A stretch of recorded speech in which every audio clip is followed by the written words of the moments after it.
It's very difficult to fathom in 2021 that we have families that need food. Mooresville and the surrounding area have two people, two incomes, but yet still struggle and just need a little bit more to make it. I think recognizing the need is one of the most important things that I hope will come out this campaign. Because I really, truly believe if you recognize the need, you will do something about it. Because you don't know how many people really needs anything. But when you find out that I really need them, you know, it's an eye opener. Makes you think. Even kids, they don't even have enough to eat because the mothers and father ain't working, you know. That really brings it home to me right there.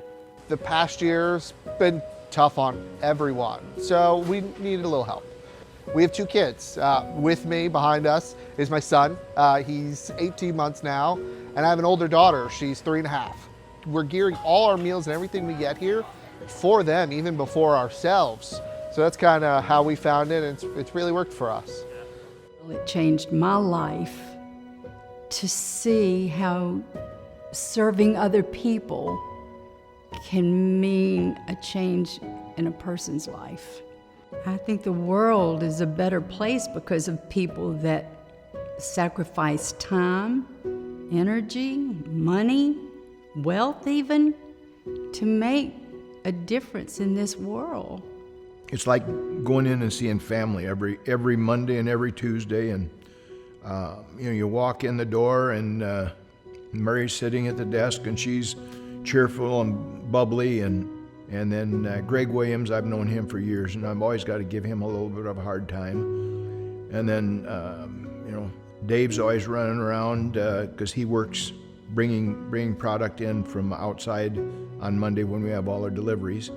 And in fact, there's a picture in the back of a gentleman standing in the freezer, and you look at it and you think, wow, we'll never fill that thing up.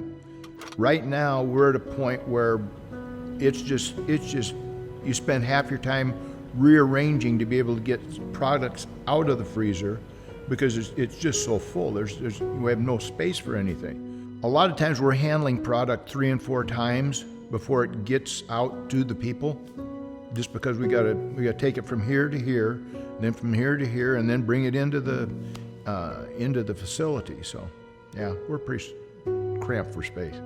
And people are pushing carts past us, and it's like, watch out, you have to like suck in, and we're stacking boxes 17 high and shoving in the somehow it works. I mean, it's really incredible how it works, but it's very clearly, I mean, we outgrew it a long time ago.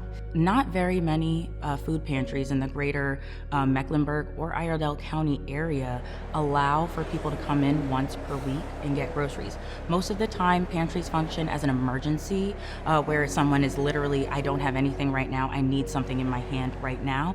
But a lot of the people that we serve need sustained assistance. They need the ability to be able to come and grab groceries every week so that they can stay housed, they can stay with utilities on in their place, they can put clothes on their children's back. We provide that support, understanding that access to nutrition and food and grocery is really important. And to see people say openly that basically if I did not have this, I don't know where I would get my food from. And right now, because we don't have a lot of space, we're not really able to have that be the nexus of where all of that is going on. We need space. Space will allow us to continue to serve. It will allow us to serve more. With that comes financial support. This is going to be a community building, and we need the community's support. That's what's beautiful about FeedNC. I mean, it doesn't receive government aid. All the funding for the organization comes from grants, churches' contributions, individual contributions, corporate contributions. The food is all donated and everything. And then who do we serve? We serve our community. So it's a wonderful way to be a community and to share what we've been blessed with. You know, there's one thing to feed people that don't have the opportunity to have a but one good meal a day.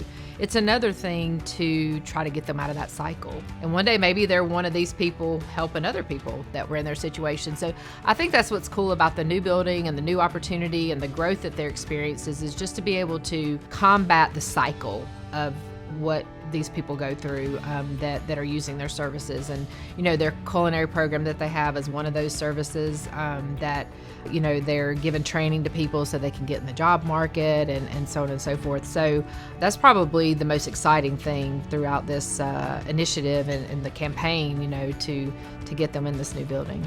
When I go into the kitchen, I'm confident. When I pick up a knife, I'm confident. When I'm on a grill, I'm more confident. When I'm with a great recipe, I'm confident as long as I'm doing what I'm supposed to be doing. If I got a great recipe, my items should be fine. It makes you feel good to know people care about you and want to see you complete and want to see you do better in life. So I kept showing up for that reason too, because they actually do care and they actually do help to get you to the next level because you can't do it by yourself.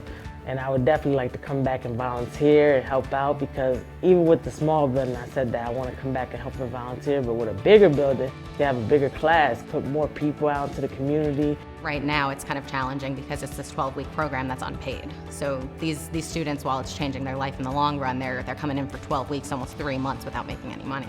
So we want to really be able to offer them those opportunities to make money while they're going through this program and learn different skills, not just the kitchen skills, but the catering and teaching people how to cook and, you know, really getting in there and learning everything they can while being able to afford to live. And I'm encouraged that when the new FeedNC is up and going, that now it creates more synergy and more community for people to come and have lunch or have dinner and have meetings, because that's where the direction we want to go in. This building is the community, so we'd be able to do so many more things than we are currently doing. Our current programs are very important, and we want to build upon those to be able to serve more people, but to offer some new and exciting things. So being able to have a building so that way we can have a teaching kitchen, we can have a space for meals. And so that's something that we want to be able to advance in our mission. That's part of what we do, is being able to provide that education, provide the dignity, and be able to also provide access to essential resources. And just having a bigger building will allow us to do that. Because of the facility and because of the space, they'll be able to have revenue sources from it. So they'll be able to rent it out for events. They'll be able to provide catering for those events. Not only that, it's through the job training programs, those people are going to be able to supplement their income. So they're trained there. Now it's primarily just for cooks and so on, but with the new facility, they'll be able to do more in the food service industry, servers and so on, and be giving back to where they got it from as well. We can do better what we do today. Almost everything we do, we can do better because we will have the space to be able to do it with more dignity than we do now. So there's probably two things that we need in order to be successful. One is obviously $5.5 million. That's the cost of the project. And although we very much appreciate time and volunteerism and in-kind donations, the reality is it will take $5.5 million in cash to be able to complete this project. So we absolutely need donors to step forward who can help. The second thing that is incredibly helpful is for everybody in this community to talk about the campaign, which means tell your neighbor, tell your friends, tell your family. We don't know everybody in this community, so we could use help with getting the word out. And if you talk about the campaign to your neighbor, they may really have a heart for this mission, and they may also become a donor and give a gift. But any way that people are willing to help us get the word out as well would be helpful. My hope is that this campaign will bring the community closer together. People just need to see what's there, and I think it'll tug at their heart. Knowing that neighbors are truly helping neighbors is what FeedNC is all about.